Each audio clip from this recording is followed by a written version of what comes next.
두 번째 여러분들과 함께 나눌 얘기가 뭐냐면 인생 각본 만들기예요. 인생 각본 만들기가 이제 우리 아이들에게 필요하죠. 우리가 이제 부모 역할에서도 이제 중요한 그 대상에 대한 부모 경험을 하는 이런 심리학자들은 사실 초기 인생 3세 또 내지는 6세, 우리가 길게는 12세 뭐 이럴 때 인생의 각본, 우리 마음의 심리적 구조 각본이 만들어졌다라고 이렇게 이야기를 해요. 그때가 가장 중요한 인생 경험이지만, 그러나 우리는 그때 끝났다라고 하면 사실 우리는 부모 역할을 할 필요가 없잖아요. 그래서 우리는 이 심리학자 아들러의 목적론을 그래서 중요하게 생각하는 거예요. 변화 가능성을 항상 우리는 열어두죠. 그래서 중요한 시기이긴 하지만 지금 우리가 아동기도 그 이전이 중요하지만 지금도 우리는 아이들을 위해서 변화 가능성이 많은 시기이기 때문에 우리는 그 아이들의 변화를 위해서 우리 역할을 충분히 해야 한다라는 거죠. 그래서 아이들은 인생 각본이라는 게 만들어져요. 각본. 여러분 드라마 이렇게 보면 각본 만들어서 배우들이 연기를 하잖아요. 아이들의 인생은 어디서 그 각본이 시작되냐면 생애 초기에 부모님의 경험이에요. 자기를 양육해 주었던 이 양육자들과의 경험이 각본이 되고 그 각본에 의해서 나머지 인생의 각본들을 써가는 과정들이죠. 그래서 어떤 각본이 중요하게 들어오는가, 이런 것들이 굉장히 중요해요. 이 각인 이론이라는 게 있어요. 거기에서 이런 발표를 했어요. 뭐라고 얘기하냐면 사람은 살아가면서 두 가지 기억을 각인한다. 사람은 살아가면서 두 가지 기억을 각인한다고 그래요. 한 가지 기억이 뭐냐면 트라우마적 기억이에요. 트라우마적 기억. 여러분도 한번 떠올려 보세요. 내가 생애 초기 어렸을 때 내가 기억하는 것들이, 이 기억하는 것들 중에 이 트라우마적 기억들이 꽤 남아 있을 거예요.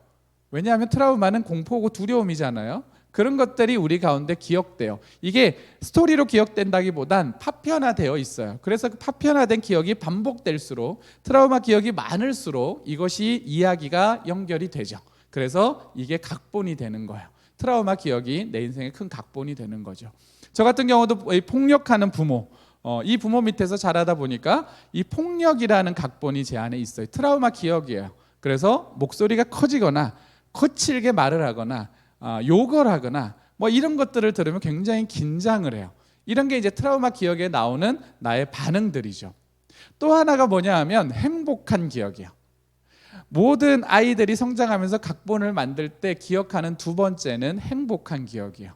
그래서 행복한 기억이 파편화적으로 이렇게 많이 기억되는, 이런 행복한 기억이 많은 아이들은 나중에 자기의 과거를 떠올릴 때 내가 가끔 부모님은 나에게 혼을 내긴 했어도 내가 부모님과 함께 놀았던 즐거웠던 그 시간들이 나한테는 참 좋았어. 이런 것들이 파편화되어서 연결이 된 것이 많을수록 그 아이의 인생은 행복한 각본이 짜이는 거죠. 그래서 이제 아이들은 이런 각인, 이 기억되는 이 두 가지들을 통해서 자기 인생의 각본을 구성해 간다. 여러분은 어떠신가요? 또 여러분의 자녀들은 여러분이 어떤 각본을 심어주고 있다고 생각하세요? 결국은 그 각본들은 부모와의 경험에서 시작되는 거긴 해요. 우리가 좀 부담스럽지만 그래도 부모라는 사람이 그만큼 중요하다는 거죠. 그런 각본을 만들어가는 아이들이에요. 그래서 우리가 이제 자기애 이런 얘기 하잖아요. 자기의 나를 사랑하는 마음, 이 거울에, 이 물에 비친 나를 정말 사랑하는 그 마음, 거울에 비친 나를 사랑하는 마음, 그것이 이제 자기애인데, 이 자기애라는 것이 어떻게 형성이 될까? 낮은 자기애를 가진 사람들이 있어요. 근데 높은 자기애를 가진 사람들도 있고요.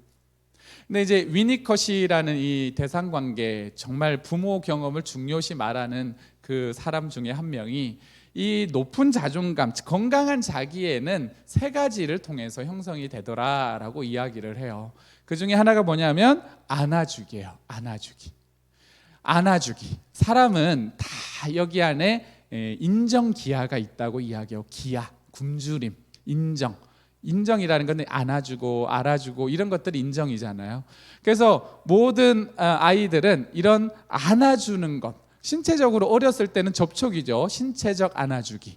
이 아동 초기까지는 신체적으로 돼요. 그런데 아동 후기, 이 청소년 초기부터는 만지려고 하면 만지지 마 뭐 이러잖아요. 그때부터 필요한 거는 이 신체적 접촉이 아니라 그 언어적 접촉이요. 그 전에는 비언어적으로 이렇게 접촉이라면 그 후로는 말로 안아주는 거죠.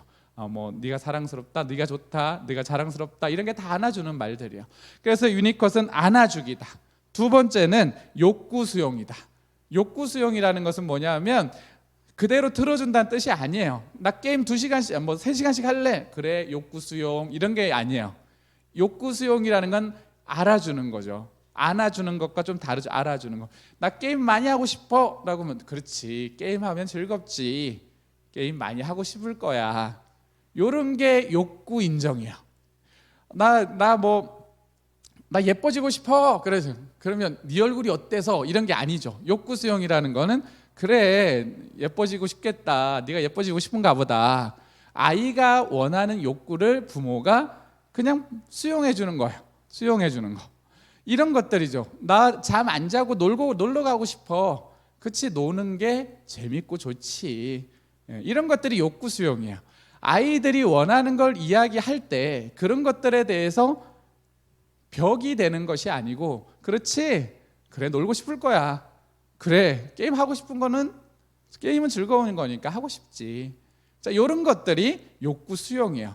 그러나 이제 우리가 한계를 정하고 그걸 벗어나는 것은 훈육을 하죠. 그렇지만 너무 길어, 너무 많아, 그래도 지금은 자야 돼. 이런 것들이 이제 한계를 정하는 훈육이긴 해요. 그러나 이런 한계를 정하기 전에 반드시 해야 될 것 중에 하나가 뭐냐면 욕구 수용이야. 그렇구나, 네가 그걸 원하는구나. 그럴 수 있지. 제가 만났던 한 부모님은 애가 밤 11시가 되면 우유를 먹고 싶어 하는 거예요, 애가. 그러면 아빠가 화를 내면서 매를 들고 오는 거예요. 그래서 이 매를 들고 와서 너 걷어. 지금 시간이 몇 시인데 우유를 먹어. 몇 대 맞을 거야? 실제예요, 실제. 그러니까 아이는 우유를 먹고 싶다는 게 뭐가 문제예요? 아니잖아요. 근데 11시에 뭘 먹는 거에 대해서 안 돼 라고 말을 하면서 매를 드시는 거죠. 하지 마세요. 먹고 싶기도 하죠.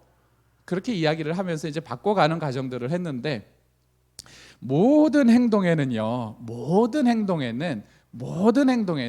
그 안에는 그 사람만의 욕구가 있어요. 내가 먹고 싶을 때는 여러분도 먹고 싶은 욕구가 있잖아요. 그 안에는 스트레스를 받아서, 아니면 배가 고파서, 아니면 뭐 맛있는 게 있어, 맛있어 보여서, 어떤 욕구든 있어요. 내가 저 사람을 빤히 쳐다보는 것은 내 안에 저 사람이 예뻐서, 아니면 저 사람이 싫어서, 뭐 저 사람이 뭐 부러워서, 뭐 여러 가지 내 안에 욕구가 있는 거예요. 그렇죠? 모든 행동은 그 사람만의 욕구가 있는 거예요. 그래서 아이가 어떤 말을 하든 어떤 행동을 하든 그 아이와 행동에 대해서 그 아이의 행동에 대해서 그 아이가 가진 욕구는 우리가 수용하자. 그걸 비난할 필요는 없다. 그러나 행동이 그렇게 옮겨지는 것에 대해서 내가 저 아이가 싫다고 해서 저 아이를 때리는 건 나쁜 거잖아요. 그러나 저 아이가 싫은 것 가지고 우리가 뭐라고 할 수는 없는 거예요. 그렇구나, 저 아이가 싫구나. 왜 저 아이가 싫을까? 저 아이가 자꾸 나를 놀리잖아. 그 놀려서 싫구나. 그래서 때릴 거야. 때리는 건 안 돼. 그래도 싫을 수는 있으나 때리는 건 안 되는 거야. 행동 한계는 지울 수 있어요. 그러나 아이가 가진 그 마음은 우리가 인정해주고 수용해주는 게, 알아주는 게 욕구 수용이죠. 이런 것들을 하는 아이들이 건강한 자기애를 갖는다고 해요. 또 하나가 뭐냐면 일관성이요. 부모의 일관성. 일관성이라는 건 아이에게 어떤 것을 제시를 했는데 그런 제시한 것들을 바꾸지 않고 계속 일관적으로 메시지를 던지는 거죠. 그래서 너한테 이제 맡길 거야 라고 이렇게 했는데, 네가 이제 하는 걸 맡길 거야 라고 아이에게 뭔가를 위임했어요. 근데 뭔가 속도가 더디고 잘 안 돼요. 그러면 부모가 막 개입해가지고 막 해요. 이런 게 비일관성이야. 훈육을 했는데, 자, 내가 그러면 이렇게 약속했어. 그럼 내가 그때까지 기다릴 거야. 그때까지 네가 하는 거야 라고 했는데 내가 하다 보니까 막 화가 나. 그러니까 갑자기 막 얘한테 뭐라고 해요. 이런 것들이 다 비일관성이에요. 무엇인가 아이와 합의하고 조율하고 약속한 것들이 있으면 그걸 지켜가는 게 일관성이에요. 그런 부모의 역할이 아이에게 건강한 자기애를 만든다고 하는 거죠. 그래서 우리가 건강한 자기애를 만드는 인생 각본이 이런 것들이에요. 그래서 여러분에게 드릴 이제 PPT에도 그런 내용이 있지만, 하나가 사랑, 그리고 놀이, 그리고 목표 성취. 이 세 가지를 하면 인생 각본이 잘 형성이 된다라고 하는 거죠. 그래서 여러분 첫 번째는 사랑인데요. 우리가 여러분에게 각본 만들기 아동기 지금까지 안 하셨다면 지금부터 하셨으면 좋겠어요. 우리가 제일 좋지 않은 부모 역할이 방임이에요. 제일 좋지 않은 부모 역할이 방임이에요. 어떤 부모 역할보다 무관심한 부모 역할이 제일 나쁜 부모 역할이에요. 이거는 대책도 없고 대안도 없어요. 아이들은 결정적으로 자기 인생의 부정적 각본과 낮은 자존감을 만들어요. 그래서 우리는 방임하는 부모 역할보다는 아이에게 적절한 부모 역할, 민주적 부모 역할이 필요한데 그 중에 하나가 아이와 함께하는 사랑이에요. 사랑은 아이로 하여금 굉장히 행복한 감정을 많이 만들죠. 그래서 여러분에게 드리는 각본 기술 첫 번째는 아이들이 자기 전에 우리가 좀 전에 아동기 발달하면서도 지지 격려 역할 얘기했잖아요. 그런 것처럼 아이들 자기 전에 들어가서 자, 조용히 하고 자, 잘 자라, 뭐 이런 것들 좋아요. 그런데 오늘부터 여러분이 시도해 볼 수 있다면 to love, 그냥 아이에게 사랑을 함께 주고받는 관계의 역할을 한다면 아이가 자기 전에 들어가서 아이에게 여러분의 문장, 사랑하는 문장 한 문장씩 매일매일 던져주세요. 이게 365일이면 365문장이 던져지는 거예요. 어떤 책에 보니까 이 문장을 이렇게 썼더라고요. 전 세계의 모든 아이들 중에 유일하게 한 아이를 택해서 내 아이로 선택한다면 나는 너를 선택할 거야. 네가 내 딸이어서 고맙다. 이런 문장도 있어요. 그런 것처럼 이런 거죠. 사랑해라는 말도 있지만 사랑을 풀어가는 거죠. 그래서 아이에게 너는 어떤 존재냐, 이런 것들을 아이에게 말하고 이렇게 재우는 거죠. 이런 것들이 아이 인생에는 굉장히 중요한 각본이 돼요. 우리가 자존감을 높이고 정서지능을 높이고 이런 것들 얘기하지만 사실 기술을 몰라요, 부모님들이. 요게 굉장한 기술이에요. 그래서 자기 전에 아이에게 늘 이렇게 하는 거죠. 저희가 이제 요거를 큰아이 9살 때부터 시작을 했어요. 지금 큰아이가 18살이에요. 벌써 10년째 하고 있어요. 거의 매일 저녁. 아이가 이제 아빠 잘 거예요. 그러면 제가 가서 누워있는 아이에게 저희 아이가 혜인인데, 혜인아 오늘도 수고했다. 네가 오늘 수고하는 카페에서, 스터디 카페에서 공부하면서 애쓰는 모습을 보니까 아빠 마음이 뿌듯하다. 비록 너가 고민하는 게 많지만 지금 네가 생각하는 것보다 훨씬 잘 될 거라고 생각해. 자, 수고했어. 잘 자. 이런 말을 해주고 나오는 거예요. 이런 것들이 아이들의 인생에는 굉장히 툴러브가 되는 거예요. 부모와 함께한 사랑 경험이 되는 거죠. 이게 쌓이고 쌓이는 거예요. 근데 제가 지난주 생일이었는데요. 이제 큰아이가 이 손편지를 저에게 보냈어요. 이 손편지를 보냈는데 한 장을 길게 썼더라고요. 그래서 썼는데 저희 아이가 굉장히 내향적인 아이예요. 쑥스러움도 많고 사람들 앞에서 손도 잘 못 들고 하는 아이인데 뭐라고 이렇게 썼냐면 두 문장이 저한테 딱 와닿았어요. 뭐라고 그랬냐면 내가 자존감이 이렇게 높은 아이로 키워주셔서 감사합니다. 내가 사람들 앞에서 되게 부끄러움도 많고 발표도 잘 못하고 말도 잘 못하지만 내가 나라는 사람이 참 사람스럽다는 그런 생각을 하도록, 그리고 내 자신에 대해서 굉장히 존중하는 마음을 갖도록 이렇게 키워주셔서 감사합니다. 이렇게 써 있더라고요. 사실 울컥했어요. 뭘 했을까? 이런 생각들을 해서 돌이켜보면 사실 그걸 했어요. 자기 전에 항상 들어가서 너는 어떤 사람이냐, 너는 어떤 존재냐, 이런 얘기들을 아이와 계속했던 거죠. 넌 참 사랑스러워. 네가 태어나던 그날 아빠는 눈물을 흘리며 네 인생을 맞이했어. 진짜 고마운 존재야. 잘 자라. 이런 얘기들을 한 거예요. 이런 것들을 들으면 아이들이 청소년이 또 싫어해요. 그렇지만 들어요.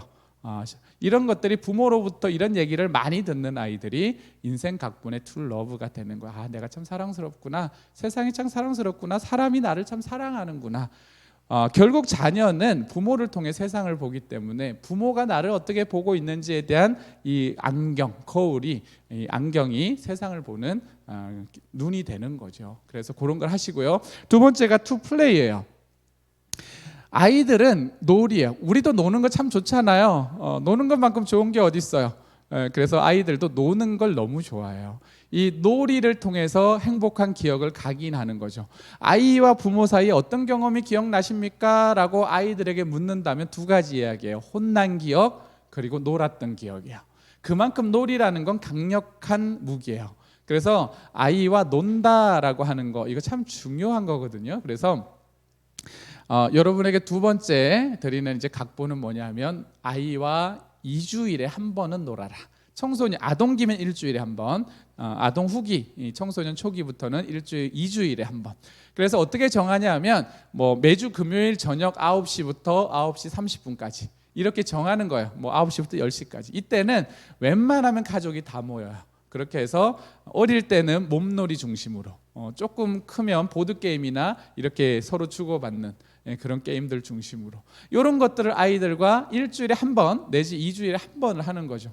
여러분 굉장히 파워풀해요. 이것이 아이들의 인생에 엄청난 각본을 만들어요.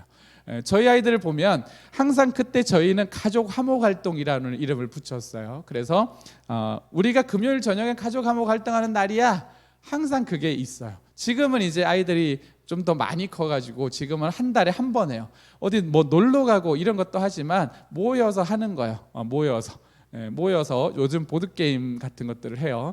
이렇게 해서 언제 우리가 그 시간에 모여서 함께 노는 거야. 부모도 놀고 아이도 놀고. 어렸을 때는 방에서 안대 한 명이 하고 안방에 이렇게 모여가지고 어느 구석구석에 서 있으면 더듬으면서 찾기 뭐 이런 것들 게임을 아이들이 제일 좋아했어요.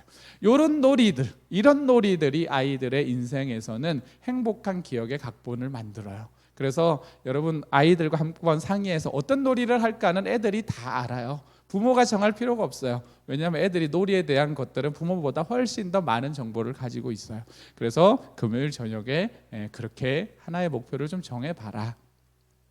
그리고 마지막 세 번째는 뭐냐면 이 두 번째 우리가 플레이에 대한 이야기를 했잖아요. 사실 이 그 러시아의 심리학자가 보르조니 같은데요. 그 사람이 뭐라고 얘기했냐면 이건 관계 통장이다. 관계 통장. 관계가 마이너스가 되어 있는 사람은 청소년기를 겪으면서 부모 자녀 관계가 멀어진다라고 얘기하는 거예요. 그래서 어렸을 때부터 이런 가족 화목 활동의 관계 통장을 자꾸 쌓아야 된다. 결국 청소년기는 관계 마이너스 시기예요. 좀 힘든 시기예요. 그런 시기에 이런 것들이 큰 심리적 힘이 된다, 관계적 힘이 된다 이렇게 이야기를 하는 거죠. 마지막은 이제 to work 같이 뭔가 하는 거예요. 이때부터는 아동기 때부터는 여러분 자꾸 여러분들이 목표를 정하고 아이에게 지시하고 하라고 하는 것들을 줄여가기 시작하셔야 돼요. 이거를 잘 할 수 있는 방법이 너는 어떻게 생각하니? 너는 어떻게 하기를 원하니? 너는 어떤 걸 바라니? 이런 질문들이 많아야 돼요. 그래서 나는 이걸 원해. 나는 이렇게 하고 싶어. 아이 의견도 같이 나오고 그것들을 같이 그래서 서로 존중하면서 말을 이렇게 합의하고 목표를 정하고 해내기 이런 것들에 대해서 우리는 자꾸 to work 같이 목표를 정하고 같이 일을 하게 하고 아이가 성취하게 하고 그때 지지하고 격려하고 이런 것들이 많이 필요해요. 저희가 했던 것들 이제 중에 하나가 뭐냐면 이제 아이들이 단원 평가를 이제 뭐 초등학교 때 이렇게 하게 돼요. 그러면 누구야? 이번 단원 평가는 어떻게 준비할 거니? 야, 단원 평가 있으니까 준비해. 이번에 열심히 해야 돼. 부모가 말하지 않는 거예요. 그래서 이번 단원 평가가 있는데 너는 어떻게 준비할 거야? 너는 어느 정도 목표를 계획하고 있니? 이런 것들을 묻는 거죠. 그러면 아이 의견들이 나올 거예요. 그러면 아이 의견을 듣고 그 의견이 너무 터무니없다 싶으면 부모가 가이드라인을 잡아주면 돼요. 엄마 생각엔 아빠 생각엔 그건 너무 쉽지 않을 것 같아. 뭐 이틀 밤새고 할 거예요. 이런 얘기들은 터무니없잖아요. 그런 것들은 내가 좀 조절하는 거죠. 그렇게 해서 아니 그건 너무 무리한 계획이고 조금 더 할 수 있는 계획을 다시 생각해봐. 어떻게 할 수 있겠어? 구체적으로 이렇게 세우게 하고 그러면 그렇게 한번 해보자. 엄마는 네가 잘하고 있는지 아빠는 네가 잘하고 있는지 한번 지켜볼게. 그렇게 얘기하면서 그 목표에 대해서 아이가 세우고 해가도록 부모는 옆에서 지지자가 되고 잘 안 될 때 목표가 있는데 잘 안 하고 있구나 시작해야지 라고 포인트만 잡아서 훈육을 하면 되는 거예요. 이런 것들이 과정 중에 좀 필요해요. 그래서 인생 각본의 세 번째는 to work. 아이가 스스로 해보게 하고 목표를 세우도록 도와주고 그걸 해볼 수 있도록 부모는 옆에서 지지하고 격려하면서 같이 해가는 협동심을 협동 파트너 역할을 좀 해야 한다라고 하는 거죠. 이 to love, to work, to 플레이, 이 세 가지를 부모와 하는 과정들을 통해서 아이들의 각본은 긍정적으로 잡히는 거예요. 이러면 아이들은 책임감 있는 아이들로 자라고요. 그리고 부모는 적극적 부모가 되는 거예요. 아까도 말씀드린 것처럼 아이에 대한 무관심과 방임, 책임감 없는 아이들을 키우는 것은 나중에 결과적으로 부모가 그에 대한 몫을 또 받게 되어 있어요. 그래서 이런 부모 역할을 조금씩 우리가 하는 것에 초점을 더 맞춰서 그렇게 해가면 좋겠습니다. 여러분에게 이제 마지막 질문을 던지고요. 강의가 끝나더라도 이 질문에 대해서는 스스로 여러분들이 답을 하셨으면 좋겠어요. 그리고 이 답이 여러분들 삶에서는 실천이 되었으면 좋겠고요. 세 가지 질문을 드렸는데요. 자녀 발달에 내가 지금 적용해야 하는 부모 역할은 뭘까? 아동 초기면 아동 초기대로, 아동 후기면 아동 후기대로, 청소년이면 청소년대로. 두 번째는 우리가 인생 각본 세 가지를 얘기를 했었죠. 인생 각본 세 가지 중에 자녀에게 사랑을 표현하는 방법은 뭘까? 내가 to love, 잠자리 의식이라고 하는데요. 자기 전에 아이에게 존재적 지지자로서 내가 어떤 것들을 실천할까? 이틀에 한 번일까? 3일에 한 번일까? 하면 매일일까? 어색하더라도 이제 시작해보자. 아이들의 인생을 바꾼다. 두 번째는 가족 화목 활동이에요. 일주일에 한 번이든 2주일에 한 번이든 아이와 시간을 정해놓은 그 시간은 아버지도 어머니도 다 참여하고 같이 어떤 놀이를 할 건지 정해서 정해진 시간에 그 시간을 매주 반복적으로 하자. 이것이 아이들의 행복 기억으로 남아서 아이들의 기억이 관계의 힘이 플러스 통장이 되는 거죠. 그걸 실천해 보셨으면 좋겠습니다. 이것으로 부모 교육은 마치고요. 여러분이 실천하셨던 그 내용들을 다음 교육에서 또 나눌 수 있기를 기대합니다. 여러분들의 또 쉽지 않은 부모 역할이에요. 끊임없고 또 탈진하기 쉬운 것이 부모 역할인데요. 그렇다고 너무 완벽하게 할 수도 없고요. 그렇지만 또 충분히는 할 수 있는 그런 노력들이 저도 그렇고 여러분들에게 늘 있기를 바랍니다. 오늘 교육 들으시느라고 수고하셨습니다. 감사합니다.